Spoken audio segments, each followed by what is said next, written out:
एक और फैक्टर निकल के आया सर कि जिस तरह महापौर का चुनाव बीजेपी संगठन ने सतना में लड़ा, उस ऊर्जा के साथ इस बार का विधानसभा चुनाव नहीं लड़ा।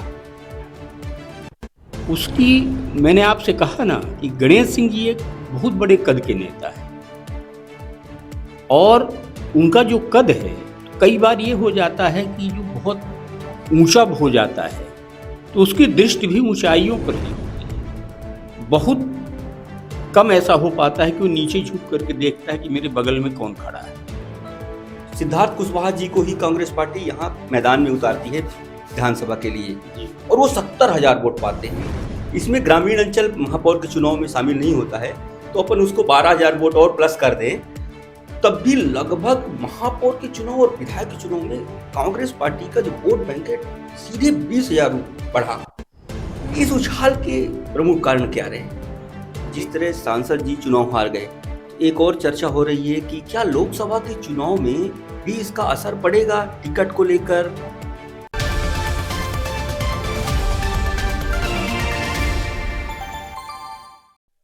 नमस्कार, मैं हूं महेंद्र पांडे और आप देख रहे हैं एमपी वॉच। मध्य प्रदेश में बीजेपी पूर्ण बहुमत के साथ सरकार बनाने जा रही है और विजयी प्रत्याशी जश्न में डूबे हुए हैं। वहीं दूसरी ओर पराजय झेल चुके प्रत्याशी अपने हार का विश्लेषण कर रहे हैं। आज हमारे साथ हैं वरिष्ठ पत्रकार सुदामा शरद जी। हम उनके साथ बातचीत करेंगे और सतना विधानसभा का विश्लेषण करेंगे कि आखिर सतना से बीजेपी को हार क्यों झेलनी पड़ी। सुदामा शरद जी 4 दशक तक पत्रकारिता में अपना सफल सेवा देते रहे। दैनिक भास्कर में लंबे समय तक रहे, इसके पहले देश बंधु जैसे प्रतिष्ठित अखबारों में संपादक रहे। सर, आपका बहुत बहुत स्वागत। धन्यवाद महेंद्र जी। आज बात सतना की होगी जी। 4 बार के सांसद गणेश सिंह विधानसभा का चुनाव लड़ने उतरे और उन्हें पराजय झेलनी पड़ी। इस बात की चर्चा पूरे प्रदेश में है। आखिर वो कौन सी वजह रही कि यहां से बीजेपी हार गई? महेंद्र जी, सबसे पहले तो हम ये बताएंगे और कहना चाहते हैं कि गणेश सिंह जी औसतन एक बड़े कद के नेता रहे। एक चुनाव हार जाने से उनके कद में कोई खास फर्क नहीं पड़ेगा। सतना विधानसभा का जो ये ताजा परिणाम आया है, विंध्य क्षेत्र को समेट करके अगर आप देखिए तो ये एक अपवाद जैसा है। गणेश सिंह जी को भारतीय जनता पार्टी के नेतृत्व ने संसद से उठा करके और विधानसभा में भेजने के लिए उनको टिकट दिया और तब शायद ये उम्मीद न तो भाजपा नेतृत्व को रही होगी और न ही गणेश सिंह जी को रही होगी। एक बात मैं कहना चाहूंगा जो हमने महसूस किया है कि जब किसी व्यक्ति का के संघर्षों का या कृतित्व का या राजनीति की भाषा में कहें तो समाज सेवा का कैनवास काफी बड़ा हो जाता है, तो उस बड़े कैनवास में रंग भरते समय बहुत सारी जो है जगहों पर समुचित रंग भरना वो भूल जाता है अथवा उसको इग्नोर करना पड़ता है। मुझे लगता है कि गणेश सिंह जी के साथ भी कमोवेश कुछ ऐसा ही हुआ होगा। जहां लोग उनका इतना सम्मान करते थे इस क्षेत्र में, वहां विधानसभा चुनाव में उनको पराजय का मुंह देखना पड़ा। ये बात आज भी उनके समर्थकों के गले नहीं उतर रही है। सतना की जनता ने क्यों इस तरह का जनादेश दिया? महेंद्र जी, मैंने वही निवेदन किया ना आपसे। आपको क्या लगता है कि आप एक वरिष्ठ पत्रकार हैं, 40 साल से पत्रकारिता में, वो कौन से फैक्ट रहे जो हार के कारण बन गए? एक तो मेरी नजर में एक बहुत बड़ा कारण है कि गणेश सिंह जी जब विधानसभा का चुनाव लड़ने आए तो उनके सामने यहाँ के लोगों ने या जो विपक्ष के लोग थे उन लोगों ने योजनाबद्ध तरीके से कई सवाल उछाले। मसलन आप 20 साल सांसद रहे, क्या किया आपने? नंबर एक। नंबर दो ये कि आपने जो कुछ भी किया हो वो बताइए। उन्होंने बताना भी शुरू किया, ऐसा नहीं कि वो मौन रहते थे, बताते भी थे। लेकिन पता नहीं क्यों लोग संतुष्ट नहीं हो पाए कि जितना आपने 20 वर्षों में किया है। आपने मेडिकल कॉलेज जैसा बताया करते थे, हमने सुना है एक दो बार उस हाँ, मैंने भी इंटरव्यू उनका लिया। तो मेडिकल कॉलेज की, कई रेलवे स्टेशनों के उन्नयन की बात की उन्होंने, सड़कों के निर्माण की बात की उन्होंने, जो यहाँ पर फ्लाईओवर बनाया गया उसकी बात की। पर ऐसा लोगों की अपेक्षा थी यहाँ के कि गणेश सिंह जैसे कद्दावर नेता अगर चाहते तो बहुत कुछ कर सकते थे। और हर बार जब जहां वो जाते थे यहाँ के मतदाताओं के सामने रीवा का विकास नाश जाता था। उन्हें लगता था कहीं न कहीं जो है हम पीछे रह गए हैं।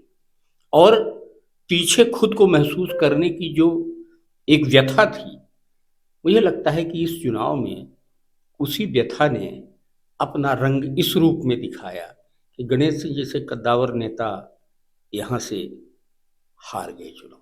ये केवल एक फैक्ट है, उसके अलावा भी और कई फैक्ट हैं। नहीं, किसी भी नतीजे तक पहुंचने के लिए तो बहुत सारी छोटी चीजें जो है काम कर जाती हैं। दूसरा बड़ा फैक्ट क्या हो सकता है? एक तो ये समझ में आई, मैंने भी ग्राउंड रिपोर्टिंग की, लोगों को रीवा का विकास दिखता था कि रीवा से सतना पीछे हो गया, रीवा से सतना पीछे हो गया। मैंने सांसद जी से इंटरव्यू किया और जनता के जो सवाल थे वो मैंने सांसद जी के सामने रखे। क्या सांसद जी अपने विकास कार्य प्रॉपर रूप से समझा नहीं पाए जनता को, या जनता समझना नहीं चाहती थी? दोनों बातें हो सकती हैं, ये एक कारण हो गया। और दूसरा बड़ा कारण क्या हो सकता है? और देखिए, एक तो हमने बता दिया, मुख्य कारण तो यही था। उसके बाद जो छोटे छोटे कई ऐसी चीजें हो जाती हैं, और ये विधानसभा का चुनाव जो होता है बहुत महत्वपूर्ण होता है। हर व्यक्ति चाहता है कि हम सीधे प्रत्याशी से जुड़े। कोई ये नहीं चाहता कि मेरे पास कोई दूसरा कहने आए कि आप इनको जो है मतदान कीजिए। वो चाहते हैं कि सीधे प्रत्याशी मेरे पास आए, हाथ जोड़ें, हमसे निवेदन करें और हम उन्हें वोट करें।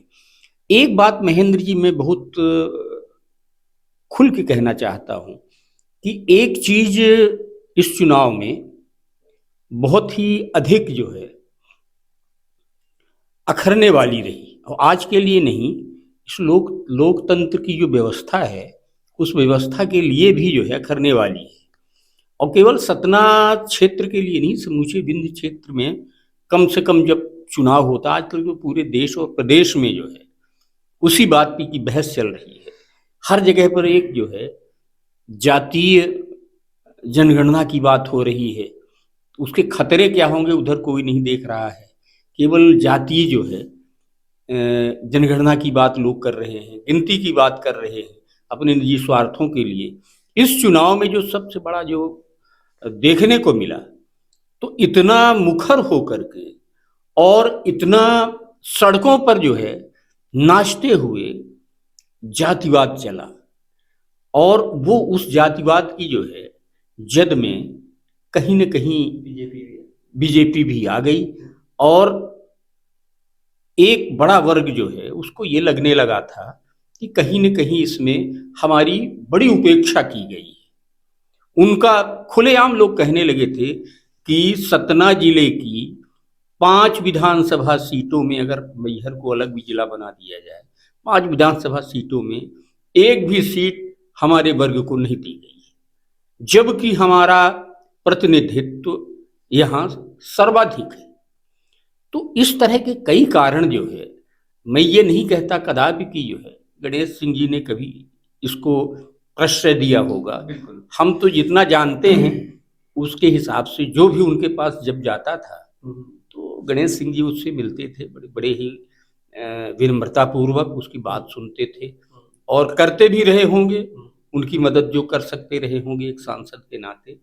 लेकिन जो ये जातीय उन्माद जो दिखा तो वो जो है शुभ नहीं है, न तो सतना के लिए और न ही देश के लिए, जिले के लिए और न ही जो है बिंदु भूमि के लिए, न ही देश प्रदेश के लिए। एक और फैक्टर निकल के आया सर कि जिस तरह महापौर का चुनाव बीजेपी संगठन ने सतना में लड़ा, उस ऊर्जा के साथ इस बार का विधानसभा चुनाव नहीं लड़ा। उसकी मैंने आपसे कहा ना कि गणेश सिंह जी एक बहुत बड़े कद के नेता है और उनका जो कद है तो कई बार ये हो जाता है कि जो बहुत ऊंचा हो जाता है तो उसकी दृष्टि भी ऊंचाइयों पर ही होती है। बहुत कम ऐसा हो पाता है कि वो नीचे झुक करके देखता है कि मेरे बगल में कौन खड़ा है ना। जो आदमी किसी बहुमंजिला इमारत के 20वें 25वें माले पर खड़ा हो तो उसको नीचे देखने में थोड़ा दिक्कत होती है। दिक्कत भी होती है, अगर नीचे तरफ देखेगा तो कई कई बार ये पहचान भी नहीं पाता कि सबसे नीचे जमीन पर कौन खड़ा है। तो गणेश सिंह जी लगातार 20 सालों से दिल्ली में हैं, लोकसभा में हैं, वो सतना संसदीय क्षेत्र का प्रतिनिधित्व करते रहे हैं, यहाँ की समस्याओं को भी जब तक उठाते रहे हैं वो हमेशा से। ऐसा नहीं कि कोई जो है मौन सांसद नहीं थे, बोलते थे भी लोकसभा में मुखर होकर यहाँ की जरूरतों के बारे में।